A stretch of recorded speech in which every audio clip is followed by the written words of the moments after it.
আজকের এই সমাবেশে উপস্থিত টাঙ্গাইল জেলার শীর্ষ উলামায়ে কেরাম, উপস্থিত বাংলাদেশ খেলাফত মজলিসের কেন্দ্রীয় ও জেলা নেতৃবৃন্দ, উপস্থিত রয়েছেন জাতীয়তাবাদী দল বিএনপি, জামায়াতে ইসলামী বাংলাদেশ সহ বিভিন্ন রাজনৈতিক দলের জেলা নেতৃবৃন্দ, উপস্থিত রয়েছেন বাংলাদেশ খেলাফত মজলিস, যুব মজলিস সহ সহযোগী সংগঠনগুলোর বিভিন্ন থানা পর্যায় থেকে সমবেত নেতাকর্মী, দায়িত্বশীল ভাইয়েরা, সর্বস্তরের তৌহিদি জনতা, টাঙ্গাইল জেলাবাসী। সর্বপ্রথম আমি আল্লাহ পাক রব্বুল আলামিনের শুকরিয়া আদায় করছি। এই মহান রব্বুল আলামিন বাংলাদেশের মানুষের বুকের উপর থেকে জগদ্দল পাথরের মতো চেপে বসা স্বৈরাচারী শেখ হাসিনাকে অপসারণ করে মুক্ত বাতাসে নিঃশ্বাস গ্রহণ করার সুযোগ করে দিয়েছেন। আল্লাহুম্মা লাকাল হামদু ওয়া লাকাশ শুকর।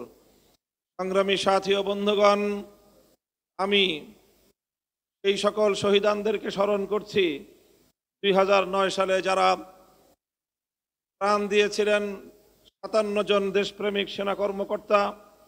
2013 সালে রাতের অন্ধকারে তাহাজ্জুদরত ঘুমন্ত অবস্থায় বহু হেফাজতে ইসলাম বাংলাদেশের নবী প্রেমিক, আল্লাহর পয়গম্বরের আশেক উম্মতকে যারা হত্যা করেছিল, যাদের সেই ফ্যাসিবাদী আচরণের শিকার হয়ে হাজারো হেফাজতের নেতা কর্মীরা পঙ্গুত্ব বরণ করেছে, স্মরণ করছি সেই সকল শহীদানদেরকে যারা আল্লামা দেলোয়ার হোসেন সাইদি রহমতুল্লাহ আলাইহির বিরুদ্ধে কল্পিত নাটক সাজানো মৃত্যুদণ্ডের রায় ঘোষণা করার পর কোরআন প্রেমিক হাজারো জনতা, লাখো জনতা রাজপথে নেমে আসার প্রেক্ষিতে গুলি করে পাখির মতো গুলি হত্যা করা হয়েছিল শতাধিক নবী কোরআন প্রেমিক জনতাকে। স্মরণ করছি 2021 সালে বাংলাদেশের স্বাধীনতার সুবর্ণ জয়ন্তীকালে যখন বাংলাদেশে গুজরাটের কসাই নরেন্দ্র মোদীকে আমন্ত্রণ জানিয়ে মুসলমানদের রক্তের সঙ্গে উপহাস করার আয়োজন চলেছিল, হেফাজতে ইসলাম বাংলাদেশ প্রতিবাদ জানানোর প্রেক্ষিতে হেফাজতের প্রায় 25 থেকে 30 জন নেতা কর্মীকে নির্মমভাবে হত্যা করেছিল। 2024 সালে জুলাই এবং আগস্ট মাস জুড়ে বাংলাদেশের আকাশ বাতাস প্রত্যক্ষ করেছে এক নজিরবিহীন মর্মান্তিক নির্যাতনের ঘটনা।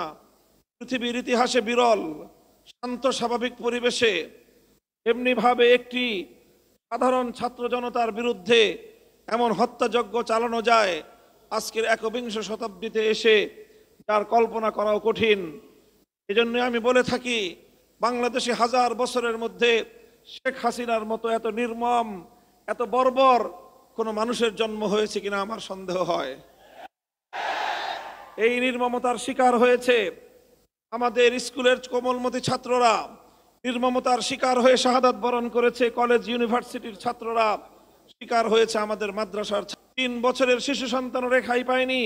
আবার বৃদ্ধ বনিতা সহস্রাধিক মানুষকে হত্যা করে অসংখ্য মানুষের লাশ পর্যন্ত গুম করেছে, যাদের বাবা মা এবং যাদের উত্তরাধিকারীরা কোনোদিন তাদের সন্তান এবং তাদের বাবার কবর পর্যন্ত খুঁজে পাবে না।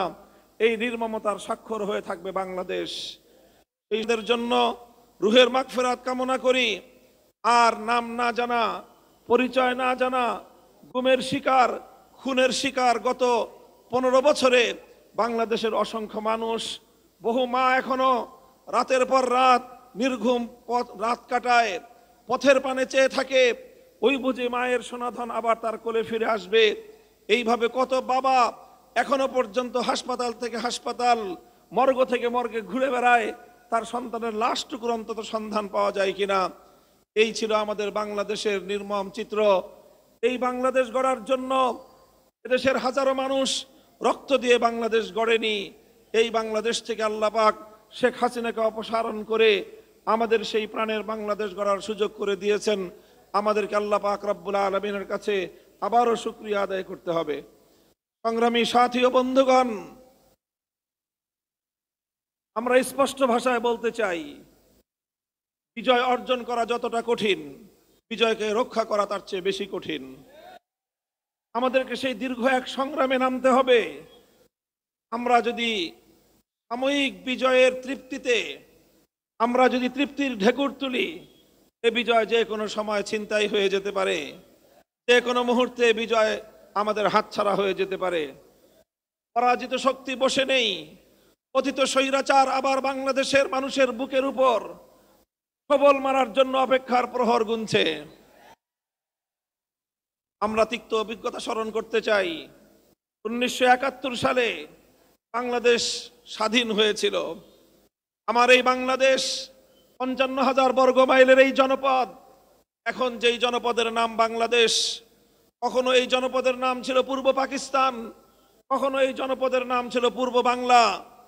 এভাবে বিভিন্ন নামের ঐতিহ্যকে, বিভিন্ন নামের ইতিহাস পাড়ি দিয়ে আজকের আমরা এই সোনার বাংলাদেশ উপহার পেয়েছি। বাংলাদেশ পেতে আমাদেরকে তিনটি আধিপত্যবাদী শক্তির বিরুদ্ধে লড়াই করতে হয়েছে। আমাদেরকে 200 বছর ব্রিটিশ বেনিয়া সাম্রাজ্যবাদী শক্তির বিরুদ্ধে লড়াই করে স্বাধীনতা অর্জন করতে হয়েছিল। আমাদেরকে এই পূর্ব বাংলার মুসলমানদের মানুষের জাতিসত্তার উন্নতির জন্য কলকাতার আধিপত্যবাদের বিরুদ্ধে বঙ্গভঙ্গের নামে ব্রিটিশ আমলে লড়াই করতে হয়েছিল। আর সেই লড়াইয়ের বিরুদ্ধে সাম্প্রদায়িক অপশক্তির রবীন্দ্রনাথ ঠাকুরদের নেতৃত্বে পশ্চিম বাংলার এই জাতির উত্থানের বিরুদ্ধে ষড়যন্ত্রকারী সাম্প্রদায়িক উস্কানিদাতা সহিংস আন্দোলনের রূপকার রবীন্দ্রনাথ ঠাকুর সহ যারা বাংলাদেশের মানুষের অধিকারকে হরণ করতে চেয়েছিল, বাংলাদেশের ঢাকা বিশ্ববিদ্যালয় প্রতিষ্ঠাকে যারা কেড়ে নিতে চেয়েছিল, সেই আধিপত্যবাদী দাদাবাবুদের বিরুদ্ধে সংগ্রাম করে আমাদের এই অঞ্চলের মুসলমানদের স্বাধীনতা অর্জন করতে হয়েছে।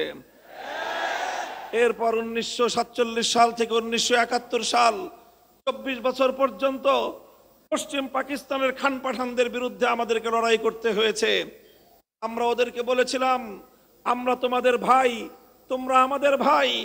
ওরা আমাদেরকে বলতে চেয়েছিল, না বাঙালি তোমরা আমাদের দাস, আমরা তোমাদের প্রভু।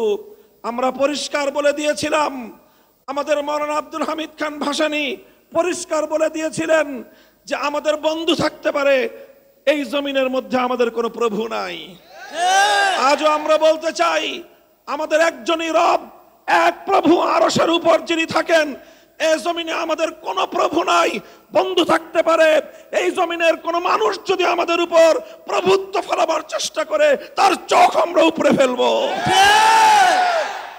আমরা এ জাতি লড়াই করে অধিকার অর্জন করে আমরা অভ্যস্ত। আমরা লড়াই করে সংগ্রাম করে স্বাধিকার অর্জন করেছি। কিন্তু তিক্ত অভিজ্ঞতা হলো এই, বারবার আমাদের এই সংগ্রামের সফলতাকে ছিনতাই করা হয়েছে। 1971 সালে ইনশাআল্লাহ বলে যে সংগ্রাম শুরু হয়েছিল, কোরআন সুন্নাহ বিরোধী কোনো আইন তৈরি না করার কমিটমেন্ট দিয়ে যারা ক্ষমতায় এসেছিল, 71-এর 16ই ডিসেম্বর বিজয় অর্জন করার কয়েক মাসের মধ্যেই নতুন করে আরেক চেতনার উন্মেষ ঘটলো। আরেক চেতনা বাইরে থেকে আমদানি হলো। সেই চেতনার নাম হলো 72-এর চেতনা। ঠিক, এই চেতনার নাম হলো 72-এর চেতনা। বাংলাদেশের মানুষের, গণমানুষের ইচ্ছা অভিপ্রায়কে বৃদ্ধাঙ্গুলি দেখিয়ে অন্য আরেকটি দেশের প্রেসক্রিপশন অনুযায়ী 72-এর সংবিধান তৈরি করে 50 বছর পর্যন্ত বাংলাদেশের মানুষের অধিকারকে হরণ করা হয়েছে। আজ সময় এসেছে কথা বলার। আমরা বলতে চাই, এদেশের হাজার বছরের ইতিহাস ঐতিহ্যকে সামনে রেখেই বাংলাদেশের সংবিধান তৈরি হওয়া উচিত। কাজেই 71-এর বিজয়ের কয়েক মাসের মধ্যে আমাদের বিজয় ছিনতাই হয়েছিল। 2024 সালের আগস্ট বিপ্লবের পর, যেটাকে এদেশের তরুণ প্রজন্ম দ্বিতীয় স্বাধীনতার যুদ্ধ বলে আখ্যায়িত করছে, এই দ্বিতীয় স্বাধীনতার পর আজও আবার সেই পরাজিত শক্তি পেছন দরজা দিয়ে আমাদের পিঠে ছুরিকাঘাত করবার চেষ্টা করছে। আমরা শান্তির জয়গান গাইছি, আমরা সম্প্রীতির কথা বলছি, আমরা ক্ষমার কথা বলছি, অথচ গতকালকেও গোপালগঞ্জে বিরোধী দলের নেতা কর্মীদের উপর হামলা চালিয়ে আওয়ামী ফ্যাসিবাদী স্বৈরাচারী দুঃশাসনের শক্তি এখনো আমাদের ভাইদেরকে হত্যা করছে। আমরা এত দ্রুতই নিজেরা আমাদের সংগ্রামের কথা ভুলে গিয়ে নিজেদের মধ্যে বিভেদে জড়িয়ে পড়ছি। আমি সকল রাজনৈতিক দলগুলোকে বলবো, যারা ফ্যাসিবাদ বিরোধী সংগ্রামে ছিলেন, আন্দোলন করেছেন, 15 বছর পর্যন্ত রাতের বেলায় বাসায় ঘুমাতে পারেন নাই, কোনোদিন ধান খেতে, কোনোদিন জঙ্গলে, কোনোদিন নৌকায় করে নদীর মাঝখানে ফেরারি জীবন আপনাদেরকে যাপন করতে হয়েছে। যতটুকু সময় শহরে থেকেছেন, কোর্টের বারান্দায় বারান্দায় আর হাসপাতালের বিছানায় শুতে শুতেই আপনাদের সময় অতিক্রান্ত হয়েছে 15 বছর। এমন এক স্বৈরাচারী, পৃথিবীর ইতিহাসের নিকৃষ্টতম স্বৈরাচারীর জাতাকল থেকে আল্লাহ মুক্ত করেছেন। আমাদের সংগ্রাম আরো বাকি আছে। ফ্যাসিবাদের অবশিষ্ট শক্তিকে বাংলাদেশ থেকে উৎখাত না করা পর্যন্ত এদেশে আমরা কেউ নিরাপদ নই। সীমান্তের অপর প্রান্ত থেকে আপা এখনো সংবাদ পাঠান, চট করে ঢুকে পড়ার পায়ে তারা ধান্দা করতেছেন। আপা যেখানে আছেন ভালো আছেন, ওখানে থাকেন, আমরা ধরে আনবো সময় মতো। এর আগে ঢুকবার চেষ্টা করবেন না। এদেশের মানুষের কবলে পড়লে কত ধানে কত চাল হয় হিসাবটা বুঝে পাবেন। শেখ হাসিনা 50 বছর পর্যন্ত যেই রাজনীতি করেছে, আমি বলি তার রাজনীতির অনেক বৈশিষ্ট্য, প্রধান দুটি বৈশিষ্ট্য ছিল। তার 1 নম্বর বৈশিষ্ট্য, শেখ হাসিনার রাজনীতি ছিল প্রতিশোধের রাজনীতি। 75 সালে তার বাবাকে কেন খুন করেছিল মানুষ, কেন অভ্যুত্থান হয়েছিল 15ই আগস্ট, এ কথা তিনি ভুলে গেছেন। 30,000 মায়ের বুক খালি করেছিল বাকশালীরা। বাংলাদেশের মুক্তিযুদ্ধ এত মানুষ মরে নাই যেই পরিমাণ মানুষ 71 থেকে 75-এর 15ই আগস্ট পর্যন্ত এদেশে হত্যা করা হয়েছে। সেই মানুষের জন্য কোনো মায়া নাই, কোনো চোখের অশ্রু নাই, সব চোখের অশ্রু শুধু 15ই আগস্টের জন্য। এই বৈষম্য ভালো না। সকল মানুষ, নিরীহ নিরপরাধ নারী শিশু 15ই আগস্টে নিহত হয়েছেন, তাদের জন্য আমরা সমবেদনা প্রকাশ করি। কিন্তু শুধু নিহত তো তারাই হন নাই, তাদের রক্তের যেমন দাম আছে, ওই 30,000 মায়ের চোখের অশ্রুর কোনো মূল্য নাই। তাদের সন্তানদেরকে, তরতাজা তাগড়া তাগড়া যুবকদেরকে তুলে নিয়ে গিয়ে আপনার বাবা হত্যা করেছিল, সিরাজ শিকদারদের জীবনের কোনো মূল্য ছিল না। যাই হোক, পুরাতন হিসাব, ওই হিসাবে আমি যেতে চাই না। 15ই আগস্ট এই অভ্যুত্থানের পর শেখ হাসিনা আন্তর্জাতিক গণমাধ্যমে বলেছিলেন যে জাতি তার বাবাকে খুন করেছে, হত্যা করেছে, তিনি সেই জাতির কাছ থেকে প্রতিশোধ গ্রহণ করবেন। এই ঘোষণার পর 1975-এর 15ই আগস্ট থেকে 2024-এর 5ই আগস্ট, এই 50 বছর শেখ হাসিনা বাংলাদেশে রাজনীতি করেছেন। শেখ হাসিনার এই রাজনীতিটা ছিল প্রতিশোধ গ্রহণের রাজনীতি। তিনি প্রতিশোধ নিয়েছেন বাংলাদেশের জনগণের কাছ থেকে, তিনি প্রতিশোধ নিয়েছেন বাংলাদেশ নামক রাষ্ট্রটার কাছ থেকে। এই দেশটাকে তিনি স্বাধীন রাখতে চান নাই। দেখেন না, কথায় কথায় বলতো বিদ্যুৎ দিয়েছি, বেশি কথা বললে বিদ্যুতের সব সুইচ বন্ধ করে ঘরে বসে থাকবো। বলতেন এই মোবাইল ফোন দিয়েছে কে? উনি মোবাইল ফোন দিয়েছিলেন, উনি বাংলাদেশে ইন্টারনেট দিয়েছিলেন। সারা পৃথিবীর মানুষ যখন মোবাইল ব্যবহার করে অগ্রসর হয়ে গেছে, বাংলাদেশে নাকি জনগণকে উনি মোবাইল দেন। এই ছিল ওনার ভাবখানা। পদ্মা সেতুটা মনে হয় যে ওনার বাপদাদার টাকা দিয়ে উনি বানায় দিয়েছিলেন। এই অবস্থা করতেন। এই অবস্থা করে তিনি এই বাংলাদেশটা সম্পর্কে তার ধারণা এটাই ছিল, বেশি বাড়াবাড়ি করবা, বাংলাদেশটাকে ভারতের অঙ্গরাজ্য বানায় দিব। এটা ছিল তার রাজনীতি। এজন্য ভারতে গিয়ে তিনি মাথার মধ্যে তিলক পরেন। সেখানে তাকে মুখ্যমন্ত্রীর ঘোষণা দেওয়া হয়, তিনি মুস্কি মুস্কি হাসেন। বাংলাদেশের মানুষ সেদিনই বলে দিয়েছিল, বাংলাদেশের ক্ষমতার মস্তদে আমরা স্বাধীন আত্মমর্যাদা সম্পন্ন প্রধানমন্ত্রী চাই, তিলকওয়ালী মুখ্যমন্ত্রী দেখতে চাই না।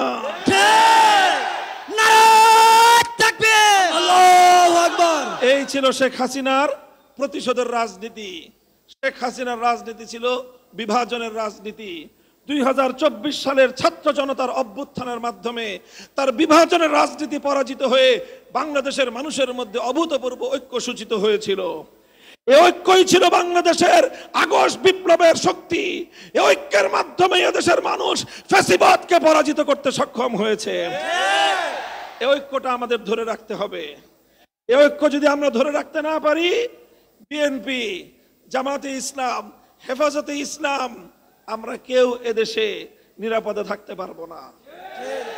কারণ শেখ হাসিনা শুধু একা নয়, আর পিছনে লুকিয়ে আছে ওই শক্তি যারা বাংলাদেশটাকে স্বাধীন দেখতে চায় না, যারা বাংলাদেশটাকে বিশ্ব দরবারে মাথা উঁচু করা আত্মমর্যাদা সম্পন্ন জাতি হিসেবে যারা দেখতে চায় না। সংগ্রামী সাথী ও বন্ধুগণ, তাই আমরা পরিষ্কার ভাষায় বলতে চাই, অন্তর্বর্তীকালীন সরকারের কাছে আমি দাবি জানাবো, গতকালকে গোপালগঞ্জে যেই ঘটনা সংঘটিত হয়েছে, 24 ঘন্টার মধ্যে আর প্রকৃত দোষীদেরকে গ্রেফতার করে বিচারের কাঠগড়ায় দাঁড় করাতে হবে। শেখ হাসিনাকে বাংলাদেশে পুনর্বাসন করবার জন্য যারা যারা ষড়যন্ত্র করছে তাদের বিরুদ্ধে যথাযথ ব্যবস্থা গ্রহণ করতে হবে। সংগ্রামী সাথী ও বন্ধুগণ, এভাবে যদি আমরা পথ চলতে পারি, ইনশাআল্লাহ এই বাংলাদেশ স্বাধীন হয়েছে, এই বাংলাদেশকে আর কেউ দাবায় রাখতে পারবে না। এই বাংলাদেশের শক্তিটা হলো ঐক্যের শক্তি, এই বাংলাদেশের শক্তিটা হলো সম্প্রীতির শক্তি। এই জুলাই আগস্ট বিপ্লবের সময় আমরা দেখেছি ঢাকা সহ বিভাগীয় জেলা শহরগুলোর রাজপথের চিত্র। আমাদের ছেলেরা সংগ্রাম করছে, মিছিল করছে, স্লোগান তুলছে। নামাজের ওয়াক্ত হয়ে গিয়েছে, সঙ্গে সঙ্গে একজন কলেজ অথবা স্কুলের ছাত্র আল্লাহু আকবার আল্লাহু আকবারের আজানের ধ্বনিতে আকাশ বাতাস মুখরিত করে তুলেছে।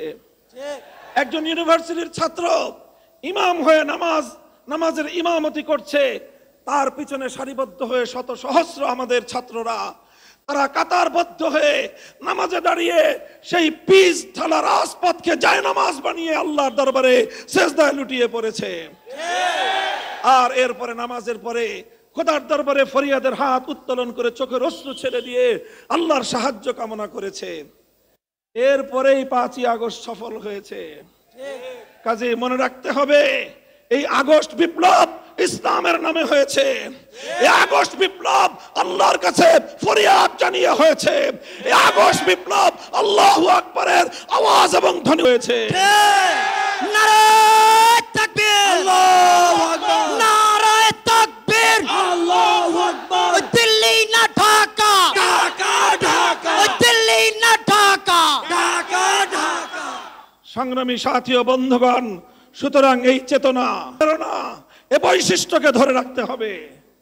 আমরা সাম্প্রদায়িক সম্প্রীতির যে অনন্য নজির কায়েম করে চলেছি, এটাকে অব্যাহত রাখতে হবে। মনে রাখতে হবে, আগে বাংলাদেশের বৈশিষ্ট্য ছিল, একটা শক্তি ছিল শেখ হাসিনার পালিত শক্তি, হাতুড়ি লীগ, হেলমেট লীগ। এই লীগেরা রাতের অন্ধকারে সংখ্যালঘু হিন্দু বৌদ্ধ খ্রিস্টানদের উপর কালনাগিনী হয়ে ছবল মারত, দিনের আলোতে আবার তারাই ওঝা হয়ে ঝাড়তে আসতো। এই নাটক করেছে আওয়ামী লীগ। এই নাটকের কলাকুশীলবরা এখন বাংলাদেশের দৃশ্যপটে নাই, এই জন্য এখন আর নাটকও নাই। এখন বাংলাদেশের সংখ্যালঘুরা ভালো আছেন, তাদের মন্দির, গির্জা, প্যাগোডা আর হামলা হয় না। হিন্দু ধর্মাবলম্বীদের কোন ব্যবসা প্রতিষ্ঠান, তাদের বাড়িঘর গুলোতে কেউ আক্রমণ চালায় না, কারণ আক্রমণকারী আওয়ামী লীগাররা এখন পালায় আছে। ওরা যদি আবার ঢুকতে পারে, শুরু করবে সংখ্যালঘুদেরকে দিয়ে, সংখ্যালঘুদের বাড়িঘর জ্বালাবে, তাদের হিন্দুরে মূর্তি, তাদের মন্দিরের মূর্তি ভাঙবে, এগুলো করে সাম্প্রদায়িক দাঙ্গা বাঁধাবার চেষ্টা করবে। সুতরাং হুঁশিয়ার, সতর্ক, সোচ্চার থাকতে হবে। আমি এই মুনাফিক শক্তিকে বাংলাদেশের রাজনীতিতে আর পুনর্বাসিত হতে দেওয়া যাবে না। আমরা সাম্প্রদায়িক সম্প্রীতির যেই নজির বাংলাদেশে চলছে, এটাকে অব্যাহত রাখতে হবে। মুসলিম জাতিসত্তা, এদেশের 90% মুসলমানদের চেতনা, তাদের ধর্মীয় সেন্টিমেন্টকে যদি আপনি শ্রদ্ধা না জানাতে পারেন, এদেশে কোনোদিনও সাম্প্রদায়িক সম্প্রীতির অবস্থা বহাল রাখা যাবে না। আল্লাহর নবীর বিরুদ্ধে কেউ কটূক্তি করলে হুঁশিয়ার, হুঁশিয়ার। আল্লাহর নবীর ইজ্জতের হেফাজতের জন্য আমরা শাপলা চত্বরে অকাতরে রক্ত দিয়েছি, আবারও আমরা যে কোনো সময় শাপলা চত্বরে যেতে প্রস্তুত। এই বিষয়ে আপোষ করার কোনো কিন্তু সুযোগ নাই। কাজেই সম্প্রীতির সকল জায়গাগুলোকে সম্মিলিতভাবে আমরা সংরক্ষণ করব ইনশাআল্লাহ। আগামীর বাংলাদেশ হবে ইনশাআল্লাহ সম্প্রীতির বাংলাদেশ, ইনসাফের বাংলাদেশ, বৈষম্যহীন এক বাংলাদেশ। আখেরি পয়গাম, পূর্ণাঙ্গ বৈষম্যহীন সমাজ গড়তে হলে, ইনসাফ ভিত্তিক একটি সমাজ গড়তে হলে মানব রচিত তন্ত্র মন্ত্র দিয়ে সেই পূর্ণাঙ্গ সফলতা কোনোদিনও পাওয়া সম্ভব হবে না। সেজন্য প্রয়োজন আল্লাহর জমিনে আল্লাহ প্রদত্ত রাজনৈতিক বন্দোবস্ত, প্রতিনিধিত্বের রাজনীতি তথা খেলাফত ব্যবস্থা বাস্তবায়ন করতে হবে। বাংলাদেশ খেলাফত মজলিস আপনাদেরকে সে আহ্বান জানাচ্ছে, আগামী দিনে আমরা বাংলাদেশের জনগণকে সঙ্গে নিয়ে আমাদের এই আল্লাহর জমিনে আল্লাহর দেওয়া যে ব্যবস্থা, হাজার বছর ধরে এই জনপদের মানুষের যে আকাঙ্ক্ষা, সেই আকাঙ্ক্ষা বাস্তবায়নে আমরা ইনশাআল্লাহ খেলাফত ভিত্তিক একটি ইনসাফ রাষ্ট্র কায়েম করতে চাই। আপনারা প্রস্তুত থাকবেন তো ইনশাআল্লাহ? বাংলাদেশ খেলাফত মজলিস, খেলাফত যুব মজলিস, ছাত্র মজলিস সহ আমাদের সংগঠনের পতাকা তলে আপনারা সামিল হন। আমাদের সংগ্রাম চলছে, চলবে। দেশের জন্য, মানুষের জন্য, মানবতার জন্য আমাদের এই অবিরত সংগ্রাম অব্যাহত থাকবে ইনশাআল্লাহ। দেখা হবে রাজপথে, কথা হবে স্লোগানে স্লোগানে। সকলকে আবারও আজকের এই সমাবেশে কষ্ট করে যোগদান করে দীর্ঘ সময় অপেক্ষার প্রহর গুনবার জন্য আন্তরিক অভিনন্দন জানিয়ে বক্তব্য শেষ করছি। ও আখিরু দাওয়ানা আলহামদুলিল্লাহি রাব্বিল আলামিন। বাংলাদেশ জিন্দাবাদ, বাংলাদেশ খেলাফত মজলিস জিন্দাবাদ।